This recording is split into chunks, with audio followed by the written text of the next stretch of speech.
ఏ ఒక పనిని 12 రోజులలో చేయగలడు. బి అదే పనిని 8 రోజులలో చేయగలడు. సి సహాయంతో ఆ పనిని ముగ్గురు కలిసి 4 రోజులలో చేయగలరు. అయితే సి ఒక్కడే ఆ పనిని ఎన్ని రోజుల్లో చేయగలడు? దీన్ని ఈ విధంగా చేయొచ్చు. ఏ 12, బి 8, ఏ ప్లస్ బి ప్లస్ సి 4. ఈ ముగ్గురికి ఎల్సిఎం తీస్తే టోటల్ వర్క్ 24. సో ఏ ఒక్కడే దాన్ని 24 డివైడెడ్ బై 12 అంటే 2 రోజులలో చేయగలడు. వర్క్ ఎఫిషియన్సీ వస్తుంది ఇక్కడ.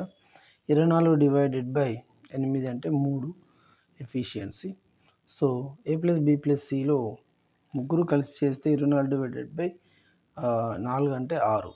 So 3 plus 2 5. ఏ 3, ఏ 2 ప్లస్ బి 3 అంటే సి ఒక్కడే 6 రోజులలో ఇక్కడ 5 వర్క్ ఎఫిషియన్సీ 5 ఇక్కడ కంప్లీట్ అయింది.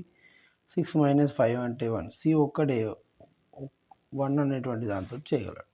24 రోజులలో 24 అనేటువంటి పనిని మొత్తం అతను 24 డివైడెడ్ బై 1 అంటే 24 రోజులలో చేయగలడు. ఓకే, సి ఒక్కడే వర్క్ ఎఫిషియన్సీ ఈ విధంగా డివిజన్ చేసుకోవాలి. Okay, total work divided by number of days. Okay, that is comes under work efficiency of the person.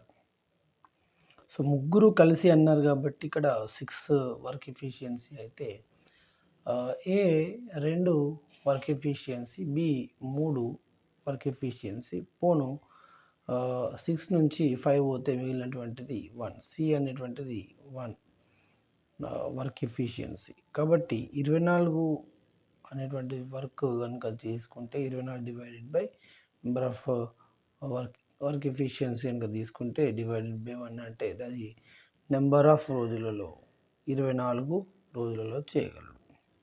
24 divided by 1 రోజులలో చేయగలడు ఆ పని. Thank you.